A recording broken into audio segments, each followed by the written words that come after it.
阿龙呗，明拉巴路乌索帕曼乌空塞钱巴嘞，要担心偏心，讲几杯吧噻。要今年 TCC 特点 Christian College 耶，内图嘛图查达多内图内面嘛，第二不能包嘛，就那到第二的那为下困压的，所以嘛，但嘛就那对图查的，你马路上喏，被山高路冲破要多来么地步。เบสไซม์ยากอดวาลุปเลนบอยาวดวาเลโรมาติบูตัวต่อเลยอเพเพกันนี่เป็นเซมเปโตอเชนเปโตเจ้าหน้าจีมาเสียมยาตัวละก้าวจนอัตเตนดอมาลูกพ่อสองเพเสียมยาเต้นเท่ามยาอาลงว่าจะทุเวเจสุเตนชิเจ้าพอพิจารณาเลยจนเจสุเตนเดเจ้ายากูนำยูแควบิโรพิจารณาเลยอุศปรมาอัตเตนดอกูเจสุเตนชิเดเจ้าพอพิจารณาเลยยังคงกูจะนอยาวดากันนัดท้องเนมาตะคุณเนกันนี่สายาวบาร์ยังคงยาวกระเรกจะนอเต้นอมาป่าวขวัญยาเลยลุงเอ๋ยาวอันนี้เนจีทัวพูดด้วยอากาศทรงป่าวเจนอากาศทรงกูเกวมูอากาศทรงเจนโตมูริเนจะนอกูผิวทองไปเรื่อยๆจะนออัตเต้นอกูทุเวเจสุเตนชีเรจางพอพิจารณาเลยอามูโรสาวตะอุพิพูด้วยเลยจะนอกูปันปูไปจาเลยอามูโรสาวพิพูดเลยจะนอเพย์คอเลยจะนอกูอัตโตมพิวเดด้วยเลยอัตเต้นอกูจะนอทุเวเจสุเตนชีบาเลยดีกันที่พี่ไอ้เจสุโรเจ้าอัตเต้นอมามูโรสาวขวัญยาเลยอัตเต้นอเยสุตองไปเช่นเจ้าเลยน่าแต่เส้นดามาพิญญาเต็นจ้าพูดด้วยเลยขวัญยีจะนอยาเลยด้วยเจสุเตนเลยอัตเต้นอนี่เนี่ยเลยจะนอกูก้าวมุนสวบเช่ซาดิลิฟไปเลยลาซาอับจีเนี่ยตัวขวัญไปเลยสุดท้องไปมาพิจารณาเลยทุเบเจสุเตนชีบาเลยจะนอตัวเมจ้องก็แต่เมจ้องก็ Graduate Theological Union สุดจ้องพิบาเลยบาร์คลีย์มาชีเรจ้องบ่า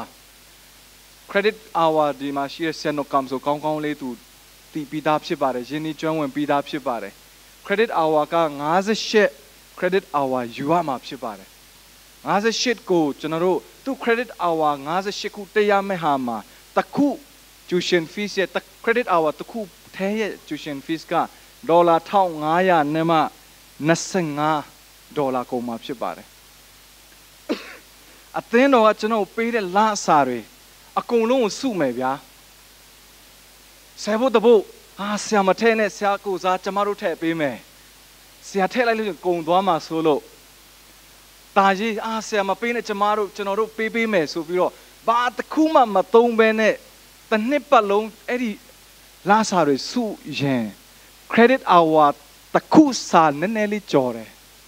แต่เนี่ยลงสากงสู้ยังเปล่าระเนาะตลาดสามหัวบูดาสุย50เนี่ยเราสู้ว่าไหมไอ้ที่เชิงส่วนน้องโอบีบอกจะน้องပြောချင်တာကဖယားရဲ့ဂျေဇုတော်ဖယားရဲ့ပြင်ဆင်ပေးမှုပဲဖြစ်ပါတယ်ကျွန်တော် tuition fees scholarship အကုန်မရပါဘူး85%လောက်ကျွန်တော်ဂျေဇုတော်ခံစားရရှိပါတယ်ကျန်တာကအများကြီးရှိသေးတယ်အဲ့တော့ခုနကျွန်တော်သင်အုပ်ဆရာကျွန်တော်တို့ကိုတိုက်သွင်းတယ်လို့ပဲဆူတောင်းပေးတယ်လို့ပဲနေ့ရက်တိုင်းကျွန်တော်တို့ဆူတောင်းပေးပါတခြားမတောင်းပေးနိုင်လဲကိုရောဆရာပေါပြီးအဲ့ဒီ sentence လေးတစ်ခုတောင်းပေးလိုက်တာနဲ့တရားဆူတောင်းပေးချက်ကကျွန်တော်ဟိုကနေသွားထုတ်မှာဖြစ်ပါတယ်အမေရိကကျောင်းတက်နေရင်လည်းကျွန်တော်အသီးပွင့်တွေခံစားရမှာဖြစ်ပါတယ်အဲ့တော့နေ့ရက်မှာတစ်ခါကျွန်တော်တတိယဆူတောင်းပေးပါလို့တင်းသူတင်းသားများကိုအနုညွတ်တောင်းပန်ချင်ပါတယ်ကျွန်တော်လည်းနေ့ရက်တိုင်းတတိယမှာဖြစ်ပါတယ်တင်းတော်ရဲ့လှူရှားမှုများအမြဲတမ်းချိန်တိုင်းစောင့်ကြည့်မှာဖြစ်ပါတယ်ဒုတိယကျေးဇူးတင်ကြောင်းပြောချင်တာကဒီ Christian College မှာကျွန်တော်2003ခုနှစ်မှာကျောင်းတက်ဖြစ်ပါတယ်2003ခုနှစ်ကနေကျွန်တော်ဓမ္မပညာသင်ယူခဲ့တဲ့တောက်လျှောက်မှာအသင်းကျောင်းတော်ကဆရာမများကျွန်တော်အမြဲတမ်းတွင်တင်ကြတယ်ပြုစုပေးကြတယ်ပြိုးထောင်ပေးကြတယ်အများကြီးတွင်တင်ပေးခဲ့တဲ့အရာတွေအများကြီးရှိပါတယ်ကျွန်တော်ကျောင်းတက်တုန်းကခုချိန်နဲ့ဆရာများနဲ့တူမလားတော့မပြောတတ်ဘူးကျွန်တော်တို့တက်တုန်းကတော့ဆရာများကိုဖိရင်ဖိတင်ပေးကြတယ်အရန်ကိုဖိရင်ဖိတင်ပေးတဲ့အတွက်တခါတလေမှာဆိုအတန်းထဲတွေမှာကွက်ကြားမိုးတွေလည်းရွာတတ်တဲ့အချိန်တွေရှိတယ် မြေရည်မြက်ခွက်တွေနဲ့အတန်းကနေပြန်ရတဲ့အချိန်တွေလည်းအများကြီးရှိတယ်တိုးတော်လည်းအဲ့ဒီအရာများကကျွန်တော်ကိုအမှုတော်မြတ်အတွက်အများကြီးပြင်ဆင်ပေးတယ်ဒီနေ့ကျောင်းသူကျောင်းသားများကိုလည်းကျွန်တော်ခွန်အားပေးချင်ပါတယ်တခါကျွန်တော်တို့ class ခုမှာပေါ့လေအမတ်တရအတန်းကတော့ကျွန်တော်ကျောင်းအကြီးရဲ့အတန်းဖြစ်ပါတယ် OT theology တန်းဖြစ်ဖို့များပါတယ်အဲ့ဒီမှာဆရာကထုံးစံတိုင်းပေါ့နော်ထုံးစံတိုင်းကျွန်တော်တို့ကို presentation လုပ်ခိုင်းတယ် presentation လုပ်ခိုင်းပြီးတော့ဆရာမေးနေလိုက်တယ်ကျွန်တော်တို့ပဲပြောခိုင်းတယ်တော်တော်အေးဆေးမေးပြီးတော့နှာခေါင်းကရှူဆေးလေးရှူပြီးတော့ကျွန်တော်တို့ထင်တာတော့ဆရာဘာမှမသိတော့ဘူးပေါ့လေ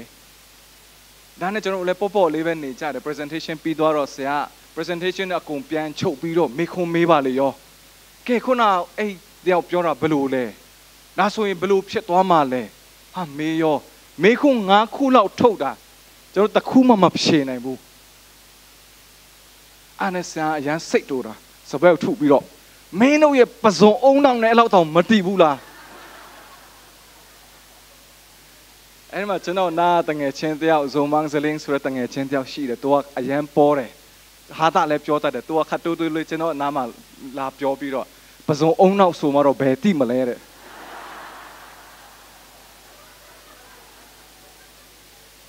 ပေမဲ့မပူနဲ့ကျွန်တော်တို့ကျောင်းတော်ကဆရာကြီးဆရာမအများကဆရာဆရာမအများကပဇွန်အုံနောက်ကိုတောင်မှ master brain ပြောင်းပြုစုပြိုးထောင်နိုင်တဲ့ဆရာမများပဲဖြစ်ပါတယ်အာမင်ကျောင်းတော်ကြီးကနေကျွန်တော်ကိုသင်ကြားပေးတာအများကြီးရှိတယ်ဥမာအားဖြင့်ဆိုရင်ကျွန်တော်တို့စာပေနဲ့ဆိုင်တဲ့အရာကျွန်တော်တငယ်ချင်းတယောက်ဆိုရင်အခုတတိဆရာတော်ပြီးဒီနေ့လာမလားတော့မပြောတတ်ဘူး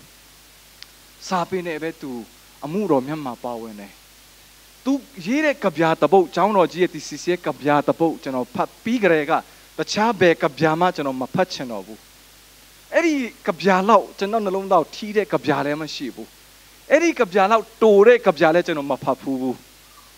သူဘာရေးလဲဆိုတော့သူစိတ်ထဲမှာဘာဖြစ်မလဲကျွန်တော်အများကြီးစဉ်းစားတော့သူတခုခုတော့စဉ်းစားတယ်ပေါ့လေသူကဗျာစာကြောင်းကဘာလဲဆိုတော့ဝိုင်တစ်ခွက်တော့လိုနေပြီအဲ့ဒါလေးပဲဝိုင်တစ်ခွက်တော့လိုနေပြီတဲ့သူစဉ်းစားတာအများကြီးရှိမှာပါပွဲတော်မင်္ဂလာလည်းစဉ်းစားမိတာလည်းဖြစ်နိုင်တယ်အများကြီးစဉ်းစားတာလည်းဖြစ်နိုင်တယ်ဒါပေမဲ့ကျောင်းတော်ကြီးကျွန်တော်တို့ကိုစာရေးတတ်အောင်သင်ပေးတယ်ဥဆောင်တတ်အောင်သင်ပေးတယ်ဘောလုံးမကန်တတ်အောင်သင်ပေးတယ်ကျောင်းသူကျောင်းသားများဆိုမနေ့ကဘောလုံးပွဲနိုင်တယ်အရန်ပျော်ကြတယ်သူတို့မျက်လုံးထဲမှာတိတယ်ကျွန်တော်တိတယ်သူတို့အခုဝတ်တဲ့ဝတ်စုံဘောလုံးအသင်းအင်ဂျီလိုပဲသူတို့မြင်နေမှာဖြစ်ပါတယ်ဘောလုံးလည်းမကန်တတ်အောင်သင်ပေးတယ်ကျွန်တော်ကျောင်းအုပ်ကြီးတို့ဆမ်မန်တို့ဆိုလဲဘောလုံးကွင်းထဲထိလာပြီးတော့ကစားပေးတယ်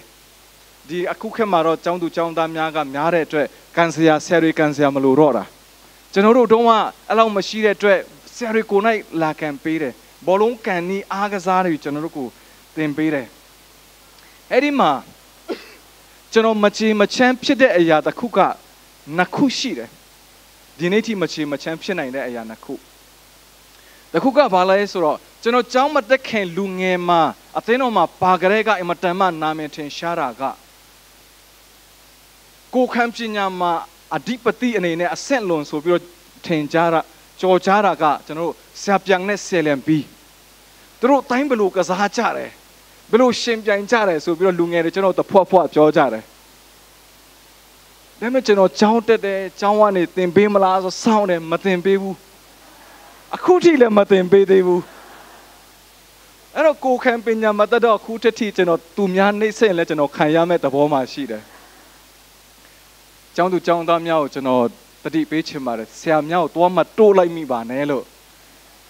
ကိုပဲခံရမှာဖြစ်ပါတယ်နောက်တစ်ချက်ကျွန်တော်မကြေမကျန်းဖြစ်တာကဆရာတွေကျွန်တော်ကိုအိမ်ထောင်ရေးအကြောင်းမတင်ပေးဘူးဗျာ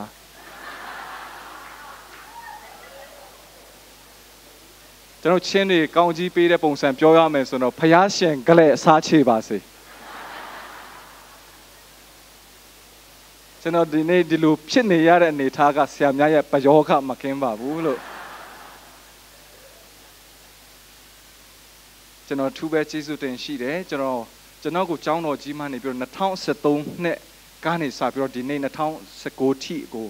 ကျောင်းမှာပါဝင်ပြီးတော့စက္ကန့်ခွင့်ပေးတဲ့ theology ကို exercise လုပ်ဖို့အတွက်ပြန်ပြီးတော့လေ့လာဖို့အတွက်ဆက်လက်ပြီးတော့သင်ယူဖို့အတွက်ခံယူဖို့အတွက်အချိန်ကောင်းအများတန်းပြင်ဆင်ပေးတဲ့အတွက်လည်းကျွန်တော်အထူးပဲဆရာဆရာမအများတော်၎င်းဘုတ်ဖွဲ့ဝင်များကိုတော်၎င်းကျေးဇူးတင်ရှိကြောင်းဖော်ပြခြင်းနဲ့ဒီနေ့ကျွန်တော်တို့တရားဒေသနာကတော့9နှစ်စာပြင်ဆင်ထားတာဖြစ်ပါတယ်ကျွန်တော်ကျောင်းသွားတက်မှာကအနည်းဆုံး3နှစ်ကနေ9နှစ်ကြာမှာဖြစ်တဲ့အတွက်အသင်းသူအသင်းသားများကတော့စုများများတောင်းပေးရင်တော့စောစောစီးစီးကျွန်တော်ပြန်လာရမယ်စုတောင်းအားနေတယ်ဆိုတော့9နှစ်ကနေ6နှစ်9နှစ်လည်းဖြစ်နိုင်တယ်အဲ့တော့ခုနအစာပိုင်းစီစဉ်တွေမှာအိမ်ငိုက်တော့ပုံကိုများရှိရင်လဲဒုတိယပိုင်းဆက်သွားကြပါလို့9နှစ်စာအတွက်ကျွန်တော်တို့ပြောမှာဖြစ်ပါတယ်တနစ်စာကို10မိနစ်နဲ့တွက်မယ်ဆိုတော့မိနစ်50ပဲဟောမှာဖြစ်ပါတယ်ခေါင်းစဉ်ကိုကျွန်တော်ဘယ်လိုပေးထားလဲဆိုတော့အသားအစီကြားမှဖယားသခင်အားဖယားအားတိုးထီခြင်းဆိုပြီးတော့ခေါင်းစဉ်ပေးထားပါတယ်ခရိယအသက်တာဆိုတာကယေရှုဖယားကိုယေရှုခရစ်ကိုကျွန်တော်ကယ်တင်ပိုင်ရှင်နေနဲ့လက်ခံလိုက်တဲ့အခါမှာထာဝရဆိုတဲ့ခရီးကိုစတင်ကြရတာဖြစ်ပါတယ်ထူဝဲလင်းတခြင်းဆိုတဲ့ထာဝရခရီးတယ်ဆိုပြီးတော့သူတခြင်းဆိုတယ်လေမိုးခရီးသွားနေပြီဆိုတဲ့အစီအစဉ်ရဲ့ day series မှာအဓိကပေးတဲ့ပုတ်အနေနဲ့ထာဝရခရီးတယ်များဖြစ်တယ်ဒါမဲ့လို့ထာဝရခရီးတယ်လို့ပြောတဲ့အခါမှာမပြီးနိုင်တဲ့ခရီးကိုသွားနေကြတော့ခရီးတယ်များမဟုတ်ဘူးအဖန်ဖန်တလဲလဲတန်တရားပြန်လဲနေတဲ့ခရီးကိုကျွန်တော်သွားနေကြတာမဟုတ်ပါဘူးယေရှုဖခင်ကိုလက်ခံခြင်းအဖြစ်ထာဝရအသက်ကိုရလျက်အဲ့ဒီပြီးပြည့်ထာဝရမိမိရရှိတဲ့ထာဝရအသက်ရဲ့ပြီးပြည့်စုံခြင်းကိုခရီးကိုသွားနေကြတော့ထာဝရခရီးတယ်များဖြစ်ပါတယ်အဲ့လိုခရီးသွားတဲ့အခါမှာမရှိမဖြစ်မတန်မှရေးချီတာကဘာလဲဆိုတော့ဖခင်နဲ့တွေ့ဆုံဖို့လိုအပ်တယ် encounter ဖြစ်ဖို့အမတန်မှအရေးကြီးတယ်သူကျမ်းစာဖတ်တဲ့အခါမှာဖခင်နဲ့ထိတ်တိုက်တွေ့သောပုဂ္ဂိုလ်များအသက်တာတိုင်းကပြောင်းလဲမှုရှိတယ်ထူးခြားမှုရှိတယ်ဥပမာအဖြစ်ဆိုရင်ကျွန်တော်မောရှေရဲ့အသက်တာကြည့်မယ်ဆိုရင်သူလူမျိုးတွေသူအင်မတန်မှချစ်တယ်ကာကွယ်ခြင်းတယ်သူကိုယ်သူခေါင်းဆောင်အနေနဲ့ဥဆောင်သူအနေနဲ့တာဝန်ယူပြီးတော့ကာကွယ်ဖို့ကြိုးစားတော်လဲသူ့လူမျိုးကသူ့ကိုပြန်တွန်းထုတ်ကြတယ်နောက်ဆုံးသူအေဂုတ်တုပြည်မှာအေဂုတ်တုပြည်ကနေသူတဲခံနိုင်ရမှာနှစ်ပေါင်း40လုံးကြာခဲ့တယ်အဲ့ဒီမှာဖခင်ကသူ့ကိုပြန်ခေါ်တယ်လောင်သောခြုံဖို့အဖြစ်သူ့ကိုပြန်ခေါ်တဲ့အခါမှာသူဟာထူးခြားသောအမတန်မှကြီးမြတ်သောခေါင်းဆောင်တစ်ပါးဖြစ်လာခဲ့တယ်ယာကုပ်အသက်တာသူ့မိဘအိမ်ကနေသူစွန့်ခွာပြီးတော့ကြောက်ရွံ့ခြင်းများစွာနဲ့ထွက်ပြေးတဲ့ယာကုပ်သူ့ရဲ့ဦးလေးသူ့ရဲ့ရောက်ခမအိမ်ကနေမိဘအိမ်ကိုပြန်လာတဲ့လမ်းမှာယာဘုတ်ချောင်းမှာဖခင်နဲ့သူထိတ်တိုက်တွေ့တယ်ဖခင်နဲ့တွေ့တဲ့ခါကျတော့သူ့ရဲ့နာမည်သူ့ရဲ့ identity အရင်ဖြစ်တဲ့ယာကုပ်ဆိုတဲ့လူလိမ်လူညာဆိုတဲ့ဖြစ်ခြင်းကဣသရေလဆိုတဲ့ identity နာမည်အသက်ကိုသူရရှိသွားတယ်ဖခင်နဲ့တွေ့တဲ့လူတိုင်းရဲ့အသက်တာမှာပြောင်းလဲမှုရှိပါတယ်ရှမာရိအမျိုးသမီးဓမ္မသစ်သူ့မှာငတ်မွတ်ခြင်းရှိတယ်စာလောင်မှုရှိတယ်သူဘာကိုစာလောင်မှန်းလည်းမသိဘူးအများကြီးသူအမျိုးသားတွေနဲ့သူမိတ်ဆွေတွေရှိခဲ့တိုးတော်လည်းယေရှုဖခင်နဲ့သူတွေ့တဲ့အခါမှာနဖူးတွေ့ဒူးတွေ့တဲ့အခါမှာသူရဲ့စာလောင်မှုအကုန်ပျောက်သွားတယ်မေရှိယနဲ့သူတွေ့လာခဲ့တယ်နောက်ဆုံးရှင်ပေါလုအသက်တာခရစ်တော်နဲ့မတွေ့ခင်မှာအသင်းတော်ကိုငြင်းပန်းနှိပ်စက်တဲ့လူကဓမ္မသက်လမ်းမှာဖခင်နဲ့တွေ့တဲ့အခါမှာအသင်းတော်ကိုနှိပ်စက်တဲ့လူကအသင်းတော်ကိုပြုစုတဲ့လူဖြစ်လာတယ်အာမင်အဲ့တော့ဖခင်နဲ့တွေ့ခြင်းဆိုတာကအသက်တာမှာထာဝရခရီးကိုသွားတဲ့အခါမှာမရှိမဖြစ်လိုအပ်တဲ့အရာဖြစ်ပါတယ်တခါလေကျွန်တော်စဉ်းစားမိမယ်ခရစ်တော်ကိုနောက်ကိုလိုက်နေခြင်းနဲ့ဖခင်နောက်ကိုလိုက်နေခြင်းနဲ့ဖခင်ကြောင်းသွားနေခြင်းနဲ့ဘာဖြစ်လို့ကျမစီမှာထူးခြားတဲ့ပြောင်းလဲမှုမရှိရတာလဲသူများမှာပြောစရာတက်တွေရှိနေရင်နဲ့ကျွန်တော်မှာဘာလို့တက်တွေမရှိရတာလဲဘယ်အရာတွေကဖခင်နဲ့ထိတွေ့ဖို့အတွက်သားစီးနေတယ်လဲဆိုဒီနေ့အနေချင်းလေးဆင်ခြင်နှလုံးသွင်းဖို့ကျွန်တော်ဖိတ်ခေါ်ချင်ပါတယ်မတ် မာကုခန်းကြီး9အပိုင်ငယ်နဲ့15နေ34အဲ့ဒီမှာအဖြစ်ပြက်လေးတစ်ခုကျွန်တော်တွေ့ရတယ်12နှစ်တိတိသွေးသွန်နာရှိတဲ့အမျိုးသမီးယေရှုဖခင်ကကြွလာတယ်ဆိုသူတည်င်းကြားတဲ့အခါကျတော့နာမကျန်းချင်းကြားတဲ့ကနေအာယူတယ်12နှစ်လုံးလုံးနေမကောင်းတဲ့အမျိုးသမီးဖြစ်တယ်ကျွန်တော်တုတ်ကွေးကျွန်တော်လည်းခက်မိပါတယ်တုတ်ကွေးမိတယ်3-4ရက်လောက်နေမကောင်းတာက2ပတ်လောက်နှုံးတယ်လို့ကျွန်တော်ခံစားရရှိတယ်သူ့ဒဏ်တွေခံရတယ်အဲ့တော့12နှစ်လောက်နေမကောင်းတဲ့လူတယောက်ရဲ့ခွန်အားဘလောက်အားနည်းမလဲဆိုကျွန်တော်တို့ခံမှန်းလို့ရတယ်နောက်တစ်ချက်သူ့ရဲ့ဝေဒနာကသွေးသွန်တဲ့ဝေဒနာဖြစ်ပါတယ်3ရက်လောက်ရေမချိုးတဲ့ဒုက္ခအနန္တကတော်တော်ပြင်းပါတယ်12နှစ်ဆိုဘလို့မှပြောလို့စဉ်းစားလို့မရဘူးခုနကကျွန်တော်ဆရာပြောတယ်လို့ပဲကျောင်းကျန်းစာကျောင်းတက်တဲ့ဒုက္ခကအရန်ကြီးလုံးအားကြီးလို့ဘလို့မှပြောလို့မရဘူးပြောလို့မထွက်ဘူးဆိုတယ်လို့ပဲအဲ့ဒီဂျားထဲကနေအားနေချင်းကြားတဲ့ကနေအမျိုးမျိုးသောအသားစီးကြကနေသူခရစ်တော်နောက်ကိုလိုက်တယ်အဲ့မှာသူပဲလိုက်တာမဟုတ်ဘူးပရိသတ်အများကြီးကလည်းခရစ်တော်နောက်ကိုလိုက်နေကြတယ်သူ့အတွက်အမတန်မှခက်ခဲပါတယ်သို့တော်လည်းသူစူးစမ်းပြီးတော့ခရစ်တော်ရဲ့အဝတ်စကိုသူသွားတို့တယ်မြန်မာလူမှာတော့စကားပုံတစ်ခုရှိတယ်အင်ဂျီနိုဆွဲတကြက်ခွဲအင်ဂျီနိုဆွဲဟိုးတုန်းကအမျိုးသမီးများရဲ့အင်ဂျီမှာအကော့လေးတွေပါတယ်အဲ့ဒီမထီးတဲ့မထီးတိုက်တော့အရာကိုထီမိလို့ရှိရဲသွားတိုးမိလို့ရှိရဲတကြက်ခွဲလျော်ရတယ်တိုးတော်လေခရစ်တော်ဖခင်ရဲ့အင်ဂျီအဝတ်စာကိုတိုးတဲ့လူကလျော်ခြင်းမပေးရယုံတင်မကဘဲနဲ့အနာရောဂါပျောက်ကင်းခြင်းအခွင့်ရတာဖြစ်ပါတယ်အာမင်ထူးခြားမှုရှိတယ်အဲ့တော့ခရစ်တော်သိတယ်သူ့တဆုံတယောက်တိုးထီးတယ်ဆိုသူသိတဲ့အခါကျတော့ငါ့ကိုတိုးတဲ့လူရှိတယ်တပည့်တော်တို့လှည့်ပြီးမေးတယ်တပည့်တော်တို့ပြောတယ်ကိုရောဒီလူတွေများချက်ကိုရောဖိနေတာချင်းလိုမှာဆိုပိုထင်ရှားတယ်ဟုံနင်းချပူဟီဗန်ကိုရောကိုဖိနေတဲ့ဂျာရဲကနေဘယ်သူတိုးတယ်ဆိုပြောလို့ရတော့မလဲကိုရောမရစ်နဲ့နော်ကိုရောပြဿနာမရှာနဲ့နော်ဒီလောက်ကြီးကိုအဲ့ဒီမှာမျိုးသမီးကသူ့ကိုယ်သူပြောပြီးတော့အဖြစ်ပြက်ပြောတဲ့အခါမှာခရစ်တော်ကသင်ရဲ့ယုံကြည်ခြင်းကသင်ကိုကျမ်းမာစေပြီလို့ပြောပါတယ်အာမင်ကျွန်တော်ချင်းတဲ့ချင်းမှာအမတန်မှကြိုက်ကြတဲ့ချင်းတဲ့ပုဂ္ဂိုလ်ကဘာလဲဆိုတော့တူပန်ဟုံလုံးလေနွမ်နာစာဒင်းဟီကိုရောဖျားတို့ထိတယ်ဆိုရင်အရန်ကိုဂျင်းနဲ့ဆရာကောင်းပါတယ်အရန်ကိုကြည်နူးဆရာအရန်ကိုငြိမ်ချမ်းပါတယ်ဆိုတော့တခြင်းပုတ်ဖြစ်ပါတယ်ဟုတ်ပါတယ်ကျွန်တော်ရဲ့အသက်တာမှာအမြဲတမ်းကိုရောဖခင်ရဲ့တိုးထီမှုကိုကျွန်တော်အမြဲတမ်းစောင့်တယ်တိုးတော်လေတစ်ဖက်ဆွန်းရောက်သွားတတ်တဲ့အခါမှာကျွန်တော်တို့ကကိုရောကိုတိုးထီမဲ့အစားကိုရောတိုးထီမဲ့အချိန်မဲ့ကျွန်တော်တို့ခဏစောင့်နေခြင်းနဲ့နေပေါင်းများစွာလွန်ခဲ့ပြီဖြစ်ပါတယ်ဒီနေ့အမျိုးသမီးကကိုရောသူ့စီလာမဲ့အချိန်ဖခင်သူ့စီကြွမဲ့အချိန်ခရစ်တော်ကသူ့တိုးထီမဲ့အချိန်သူစောင့်နေလို့ရှင်တစ်သက်လုံးခရစ်တော်ဖခင်တိုးထီမှုသူခံစားခြင်းမှာခံစားရရှိမှာဖြစ်ပါတယ်ကျွန်တော်တို့တွားပြီးတော့ခြေတလန်းတိုးပြီးတော့ခရစ်တော်ဖခင်ကိုတိုးထီဖို့လိုအပ်တယ်ပုံမှန်ထက်တာမန်ထက်ထူးခြားပြီးတော့ပေးစဖို့ပေးလူဖို့လိုအပ်တယ်တာမန်ထက်ထူးခြားပြီးတော့ပါဝင်ဖို့ခြေတလန်းအားယူဖို့လိုအပ်ပါတယ်ဖခင်ကိုအသားစီးများကြားကနေပြီးတော့တွားတိုးထီဖို့လိုအပ်တယ်ခရစ်တော်ဖခင်လက်ထက်မှာနေမကောင်းတဲ့လူနာမကျန်းဖြစ်တဲ့လူအများကြီးရှိတော်လဲလူတချို့တဝက်သားလဲလူတချို့သားလဲကျမ်းမာခြင်းခွင့်ရတယ်ခရစ်တော်ဖခင်နောက်လိုက်တဲ့လူအများကြီးရှိတော်လဲယုံကြည်ခြင်းအဖြစ်တိုးထီးတဲ့လူသားလဲပျောက်ကင်းခြင်းအခွင့်ရတာဖြစ်ပါတယ်အဲ့တော့မိတ်ဆွေယုံကြည်ခြင်းနဲ့ခရစ်တော်ဖခင်တိုးထီးကြည့်ပါထူးခြားမှုရှိလာမှာဖြစ်ပါတယ်နောက်တစ်ချက်ကျွန်တော်ခရစ်တော်ဖခင်နောက်ကိုလိုက်တဲ့အခါမှာအတားစီကျုပ်ခေါင်းစဉ်အကြောင်းပြောတော့မှာဖြစ်ပါတယ်အဲ့ဒီအသားစီကဘာလဲဆိုတော့တခြားမဟုတ်ဘူးလူတွေပဲဖြစ်ပါတယ်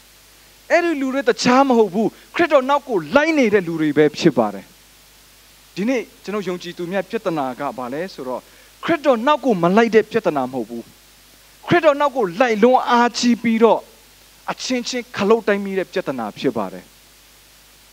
တခါလေအရန်လိုက်လွန်အားကြီးပြီးဖခင်ခရစ်တော်ဖျောက်တော့ကြော်သွားပြီးတော့ခရစ်တော်ကိုပြန်ခေါ်တဲ့လူတွေများခရစ်တော်ဖခင်ဒီလိုလုပ်ပါဖခင်ဒီလိုစီစဉ်ပါဖခင်ဒါတွေလုပ်တဲ့နဲ့အကြံပေးတတ်ကြတယ် ပြီးလို့ရှိရင်ကျွန်တော်တို့ခရစ်တော်ဘုရားနောက်လိုက်ခြင်းနဲ့ကျွန်တော်တိုးရမှာကဘုရားဖြစ်နေတော်လဲကျွန်တော်တို့တိုးမိတာကအချင်းချင်းကိုတိုးမိကြတယ်အဲ့တော့ဘေးရလူတွေကိုပြောပါအောင်နောက်ဆိုငါ့ကိုမတိုးနဲ့တော့နော်လို့ပြောကြည့်ပါအောင်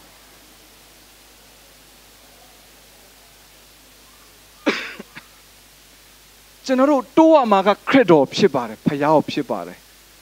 မတိုးရမှာကလူအချင်းချင်းမတိုးဖို့ဖြစ်ပါတယ်အဲ့တော့ကျွန်တော်ဘုရားเจ้าသွားနေတော့လဲဘုရားကိုမမြင်ဘဲနဲ့လူတွေကိုပဲကျွန်တော်တို့မြင်ကြတယ်ဘုရားเจ้าသွားနေတော့လဲဘုရားအတန်မကြားဘဲနဲ့လူတွေရဲ့အသင်းအဖြစ်တွေပဲကျွန်တော်တို့ကြားရတယ်ကျွန်တော်တို့ကုသိုလ်ရဖို့တဲ့ဘုရားသွားနေတော့လဲအကုသိုလ်တွေပဲတိုးတဲ့အချိန်တွေအများကြီးရှိတတ်တာဖြစ်ပါတယ်အဲ့တော့မိတ်ဆွေကိုနိုင်လဲတခါလေကျရင်သူများအတွက်အသားစီးဖြစ်ကောင်းဖြစ်နိုင်တယ်အဲ့လိုပဲကိုရှိမှလည်းသူတပါအသားစီးရှိကောင်းရှိမှဖြစ်ပါတယ်ကိစ္စမရှိဘူးအဲ့ဒီအသားစီးလူအုပ်ကြောင့်ခရစ်တော်ကိုတိုးထိပုတ်ကိုမနှောင့်နှေးစေပဲနောက်ပြန်မလှဲ့ပဲကြိုးစားပြီးခရစ်တော်ဖျားကိုကျွန်တော်တို့တိုးထိဖို့အတွက်ဖိတ်ခေါ်ချင်တာဖြစ်ပါတယ်နောက်ဒုတိယအချက်မာကုခရစ်ဝင်ကျမ်းခန်းကြီးခွန်အပိုင်းငယ်24ကနေပြီးတော့28ကျွန်တော်တွေ့ရတဲ့အဖြစ်အပျက်တစ်ခုရှိပါတယ်အဲ့မှာဗာလဲဆိုခရစ်တော်ဖျားကသူရုနဲ့ဖိတုံမြို့မှာသွားလှည့်ပတ်တယ်သူရောက်တဲ့အကြောင်းလဲဘယ်သူမှမသိစေချင်ဘူးမသိစေချင်တော့တိတ်တိတ်လေးသွားတယ်သို့တော်လဲသူရောက်တဲ့အကြောင်းကိုအမျိုးသမီးတယောက်ကသိလိုက်တယ်အဲ့အမျိုးသမီးကဟေလတာတပါးအမျိုးသမီးဖြစ်ပါတယ်သူ့သမီးကနဆိုးဆွဲတဲ့ယောဂဝေနာခံစားရတဲ့အခါမှာခရစ်တော်ဖျားရှိမှတော့တောင်းပန်တယ်ကိုရောဖျားကုသပေးပါလို့တောင်းပန်တယ်ခရစ်တော်ကဘယ်လိုဖြေလဲ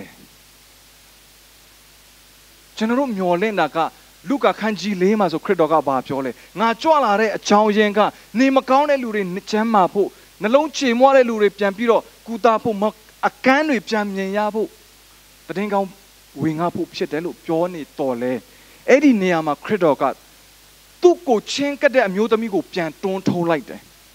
သူ့စီကိုသူ့တိုးထိဖို့စ조사တဲ့အမျိုးသမီးကိုတတိုင်းတစ်ခုခတ်လိုက်တယ်သူဘာပြောလဲဆိုတော့ရှေးဥစွာသားများကိုဝါစွာကြွေးပါရစေတဲ့သားများစားတဲ့အရာကိုခွေးများကိုမကြွေးသင့်ဘူးခွေးများကိုမကြွေးသင့်ဘူးလို့ခရစ်တော်ကပြန်ပါထုတ်လိုက်တယ်ပြန်တွန်းထုတ်လိုက်ပါတယ်တခါတလေကျွန်တော်တို့ဘုရားကျောင်းကိုသွားတဲ့အခါမှာကျွန်တော်တို့မျှော်လင့်တာကအသင်းတော်မှာပါဝင်တဲ့အခါမှာယုံကြည်သူအချင်းချင်းမိတ္တာဖွဲ့တဲ့အခါကျွန်တော်မျှော်လင့်တာကကျွန်တော်တို့ကိုရန်နှွေးထွေးစွာကြိုဆိုမယ်ကျွန်တော်ကိုလက်ခံမယ်မျောလင့်တော်လဲတခါလေတချို့သောအကြောင်းအရာများကကျွန်တော်တို့ကိုစီးပြင်ကိုပါထုတ်တယ်လို့ကျွန်တော်ခံစားရတဲ့အချိန်တွေအများကြီးရှိတတ်တယ်။မေတ္တာအဖြစ်ကြိုဆိုမဲလို့ကျွန်တော်မျောလင့်နေတော်လဲအမုန်းတရားမဟုတ်သည့်တိုင်ယဉ်ကျေးမှုအရာအမျိုးသားကြီးစိတ်တဲ့အရာကျွန်တော်တို့ကိုပါထုတ်တယ်လို့ခံစားရတဲ့အချိန်အများကြီးရှိတတ်တယ်။သို့တော်လဲအဲ့ဒီအမျိုးသမီးကခရစ်တော်ကာထားတဲ့တတိုင်းကိုကြော်ဖြတ်ပြီးတော့ခရစ်တော်ဖျောက်သူတွားတိုးထိပါတယ်သူဘာပြောလဲဆိုသူစကလုံးတိုင်းပြောမယ်ဆိုရင်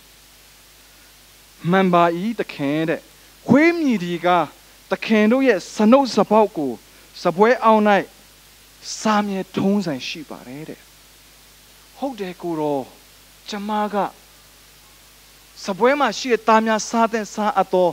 အစာကိုစားဖို့မထိုက်တန်ပါဘူးတိုးတော်လဲစားကျွန်းစားကြံများတော့မျောလင့်ခွင့်ရှိတယ်မဟုတ်လားကိုရောကိုရောကျမတို့တတိုင်းရဲ့အပြင်ကိုပါထုတ်ခြင်းပါထုတ်ပါဟုတ်ပါတယ်တိုးတော်လဲကျမတဒေါင့်တနေရာလေးမှာတော့နေခွင့်ရှိတယ်မဟုတ်လားသူမရမကခရစ်တော်ကိုတိုးထိဖို့ကြိုးစားပါတယ်အာမင်ကျွန်တော်တို့လည်းဒီနေ့ခရိယန်အသက်တာမှာအတားစီများစွာကြားတဲ့ပထမကလူချင်းအတားစီဒုတိယကယဉ်ကျေးမှုဒလိတ်တုံးဆန်းအမျိုးသားရေးစိတ်သက်ဆိုတဲ့အတားစီမှာကြော်လွှားဖို့လိုအပ်တယ်ကြော်လွှားဖို့လိုအပ်တယ်အဲ့ဒီအရာများနဲ့ကျွန်တော်တွေးတဲ့အခါမှာနောက်ပြန်လှည့်ပြီးတော့ခရစ်တော်ဖျောက်ကြောခိုင်းသောပုဂ္ဂိုလ်များမှာဖြစ်ဖို့အမတန်မှလိုအပ်တယ်ကျွန်တော်တို့ကျမ်းစာကိုနိုင်တော့ဖတ်မယ်ဆိုရင်ယူရဘာသာယူရယဉ်ကျေးမှုနဲ့မွန်းထုံနေတဲ့ကျမ်းစာဖြစ်ပါတယ်ယူရလူမျိုးတွေရဲ့အမျိုးသားရေးစိတ်ဓာတ်အရန်ပြင်းထန်တဲ့အမျိုးသားရေးစိတ်ဓာတ်တွေပါဝင်နေတဲ့ကျမ်းစာဖြစ်ပါတယ်အဲ့တော့ကျမ်းစာကျွန်တော်ဖတ်တဲ့အခါမှာ အများကြီးတတိထားဖို့လိုအပ်တယ်ကျွန်တော်တို့ကိုးကွယ်တာကကျမ်းစာကိုကိုးကွယ်နေတာမဟုတ်ပါဘူးကျမ်းစာအလွန်ကကျမ်းစာပေါ်ပြတဲ့အသက်ရှင်သောဘုရားကိုကျွန်တော်ကိုးကွယ်နေတာကြတာဖြစ်ပါတယ်အဲ့ဒီတော့ကျမ်းစာဖတ်ရင်လည်းကျမ်းစာအလွန်ပေါ်ပြခြင်းတဲ့ဘုရားကိုတိုးထီဖို့လိုအပ်တယ်ရှင်ယောဟန်ခရစ်ဝင်ခန်းကြီး၈မှာခရစ်တော်ဘုရားစီမှာဗိမာန်တော်ထဲမှာအမျိုးသမီးတယောက်ခေါ်လာတယ်ခေါ်တဲ့နေရာကဗိမာန်တော်အဲ့ဒီမှာအမျိုးသမီးကိုဘာ case နဲ့ခေါ်လာလဲဆိုတော့မတရားသောမေထုံမိဝဲခြင်းဆိုတဲ့အမှုနဲ့ခေါ်လာတာလူတွေမျိုးကျွန်တော်မျော်လင့်တာကဗိမာန်တော်ဆိုတာကအပြစ်ခွန်လို့ခြင်းရှိတဲ့နေရာဖခင်နဲ့ပြန်လဲသိမြတ်ခြင်းရှိတဲ့နေရာလို့ကျွန်တော်နားလဲရတယ်တိုးတော်လဲလူတွေကအဲ့ဒီအမျိုးသမီးကိုတရားစီရင်ဖို့အတွက်ခေါ်လာတယ်ခရစ်တော်ဖခင်တရားမစီရင်ပါဘူးခွန်လို့ခြင်းတရားခရစ်တော်ကပေးပါတယ်အဲ့မှာခရစ်တော်ပေးခြင်းတဲ့ message ကဘာလဲဆိုဟုတ်တယ်ဗိမာန်တော်ဆိုတာကအပြစ်ခွန်လို့ခြင်းရတဲ့နေရာဖြစ်တယ်ဖခင်နဲ့ပြန်လဲသိမြတ်ခြင်းရတဲ့နေရာဖြစ်တယ်တိုးတော်လဲအဲ့ဒီဗိမာန်တော်ဆိုတာလဲအကန့်အသတ်ရှိတယ်အဲ့ဒီဗိမာန်ကိုကြော်ပြီးတော့အသက်ရှင်တဲ့ဖခင်ကိုမြင်တွေ့ဖို့ကြိုးစားပါလို့ကျွန်တော်ကိုတွင်တင်ပေးနေတာဖြစ်ပါတယ်အာမင်အဲ့ဒီအသားစီကိုကျွန်တော်တို့ရင်ဆိုင်နိုင်ဖို့ကြော်လွှားနိုင်ဖို့အမတန်မှအရေးကြီးတယ်တတိယအသားစီနဲ့နောက်ဆုံးအသားစီကကျွန်တော်တို့ကားတိုင်းကိုတွားဖို့အမတန်မှလိုအပ်ပါတယ်မာသဲ29ပိုင်ငယ်39နဲ့44မှာခရစ်တော်လည်းသူ့အမှုကြရှုံးသွားတယ်သူတပားကိုအပြစ်မစီရင်တဲ့ဖခင်ကအပြစ်စီရင်ခြင်းခံရတယ်အဲ့တော့လမ်းတော်လမ်းလာလူတွေကဘယ်လိုကဲရဲ့ကြလဲဆိုတော့3ရက်အတွင်းဗိမာန်တော်တိဆောက်မယ်လို့ပြောတဲ့လူကဲကိုကဲတင်ဆန်းပါအောင်ကဲရဲ့ကြတယ် prophet တွေကလည်းကျန်တဲ့ပုဂ္ဂိုလ်တွေကလည်းပြောတယ်ကဲသူတပားကိုကြတော့ကဲနိုင်ပြီးတော့ကိုကြတော့မကဲနိုင်တော့ဘူးလားလုံးပြပါအောင်ကားတိုင်းကဆင်းပြီးတော့ကိုကဲနိုင်တယ်ဆိုရင်တင်းကိုကျွန်တော်တို့ယုံကြည်မယ်လို့ခရစ်တော်ဘုရားကိုပြောကြတယ်အဲ့သူတို့ရဲ့နားလည်မှုမှာပြဿနာဘာလဲဆိုဘုရားကိုကန့်တက်လိုက်ခြင်းဖြစ်ပါတယ်ဘုရားဆိုအရာခတ်သိန်းကိုလှုပ်ဆောင်မယ်ဘုရားဆိုသူလှုပ်ဆောင်တဲ့အရာခတ်သိန်းကိုဘုံနဲ့တကိုးနဲ့အာနာအပြည့်နဲ့လှုပ်ဆောင်မယ်လို့သူတို့ခံမှန်းတယ်အဲ့လိုနားလဲတယ်ဘုရားနဲ့ဒုက္ခဆင်းရဲဆိုတာကဘယ်လို့မှမဟတ်ဆက်ဘူးဖယားမှရင်ဒုက္ခမခံရဘူးဆင်းရဲမခံရဘူးဆိုရင်နားလည်မှုနဲ့သူတို့ဖယားကိုကန့်တက်တယ်ကိုရောဖယားဒီထီလောက်ပဲနော်ဖယားမှန်တော့ဒါလှုပ်တတ်ရမယ်ဖယားမှန်တော့ဒါလှုပ်တတ်ရမယ်ဖယားမဟုတ်ရင်တော့ဒါတွေမလှုပ်တတ်ဘူးလူဆန်ချင်းဆန်တော့နဲ့ဖယားကိုတတ်မှတ်ဖို့ကြိုးစားတယ်ဖယားကိုဘောင်တစ်ခုထဲမှာကျွန်တော်တတ်မှတ်ဖို့ကန့်တက်ဖို့အတွက်ကျွန်တော်ကြိုးစားကြတယ်ကဲတင်ချက်မှုလုပ်ခဲ့ရင်တောင်မှကြီးကြီးကျယ်ကျယ်အောင်မြင်မှုနဲ့ဘုံတကူနဲ့ကဲတင်ချင်းလှုပ်ဖို့ပဲမျှော်လင့်ကြတယ်ကားတိုင်းမှာနှုံချစွာနဲ့အသက်သေခံဖို့အတွက်သူလုံးဝမမျှော်လင့်ကြဘူးအဲ့တော့အဲ့ဒီလူတွေအတွက်ဖယားကိုမြင်ဖို့အတွက်အကန့်အသတ်ကဘာလဲဆိုတော့ကားတိုင်းဖြစ်ပါတယ်ကားတိုင်းကသူတို့အတွက်ပြဿနာဖယားမှန်တယ်ဆိုရင်ကိုကဲတင်ပါလားကားတိုင်းကနေဆင်းချပါလားဆိုတဲ့ပြဿနာသူတို့ရင်ဆိုင်ရတယ်လုကာခန်းကြီး23ပိုင်းငယ်29နဲ့43မှာအဲ့ဒီလမ်းသွားလမ်းလာလူတွေပဲမဟုတ်ဘူးတဲ့ခရစ်တော်ဘုရားနဲ့သူအသေးခံတဲ့နှစ်ယောက်လဲအဲ့ဒီမေခွန်းသူတို့ကြုံရတယ်တယောက်ကဘာပြောလဲကိုကဲတင်ပြီးတော့တဲ့ကျွန်တော်တို့ကိုလည်းကဲတင်ပါလားကိုကဲတင်ပြီးတော့ကျွန်တော်တို့ကိုလည်းကဲတင်ပါလားလို့ပြောပါတယ်အဲ့ဒီလူရဲ့အမြင်မှာသူ့အတွက်ကဒုက္ခဆင်းရဲကနေကျွန်တော်တို့ကိုကဲတင်ပေးပါလားအဲ့ဒီဒုက္ခဆင်းရဲကျွန်တော်ခံရတဲ့ဒုက္ခကနေကယ်လို့ပေးပါလားသူဖယားကိုမြင်ဖို့အတွက်သူဘေးနားမှာကဲ့ရရှိတဲ့ဖယားကိုတွေ့ဖို့အတွက်အတားဆီးကဘာလဲဆိုဒုက္ခဆင်းရဲဖြစ်ပါတယ်တခါလေကျကျွန်တော်ဆူတောင်းတယ်ကိုရောဖယားဒီဒုက္ခပြဿနာကိုဖယ်ရှားပေးပါဒီယောဂါကိုကုသပေးပါကျွန်တော်ဆူတောင်းကြတယ်အဲ့ဒီယောဂါကကျွန်တော်ဖယားကိုမြင်ဖို့အတွက်အတားအဆီးဖြစ်တတ်တယ်ကျွန်တော်နဲ့သူအသေးခံသောဖယားဒုက္ခခံသောဖယားကိုမြင်ဖို့အတွက်အတားအဆီးဖြစ်တတ်တယ်ဒါပေမဲ့တခြားဘက်ကပုဂ္ဂိုလ်ကဘာပြောလဲဆိုမဟုတ်ဘူးသင်နဲ့ကျွန်တော်ကကိုထိုက်လို့ကိုအဖြစ်ကိုခံရတာဖြစ်တယ်ဒါပေမဲ့သူကအဖြစ်မရှိတဲ့လူသူကအဖြစ်မရှိတဲ့ဖယားဖြစ်တယ်လို့သူဝန်ခံလိုက်တာဖြစ်ပါတယ်သူရဲ့ဒုက္ခဆင်းရဲကိုသူမမြင်တော့ဘူးသူရဲ့ပြဿနာကိုမမြင်တော့ဘူးသူဘသူ့ကိုမြင်လဲဆိုတော့အဖြစ်မရှိတဲ့ဖယားကိုသူမြင်လာတယ်အဖြစ်မရှိတဲ့ဖယားကိုသူသွားတိုးထိတယ် အဲ့တော့ဘာပြောလဲကိုရောနိုင်ငံတော်တည်ထောင်တဲ့အခါကျရင်ကျွန်တော်ကိုလည်းတတိယပါလို့ပြောလာတယ်အာမင်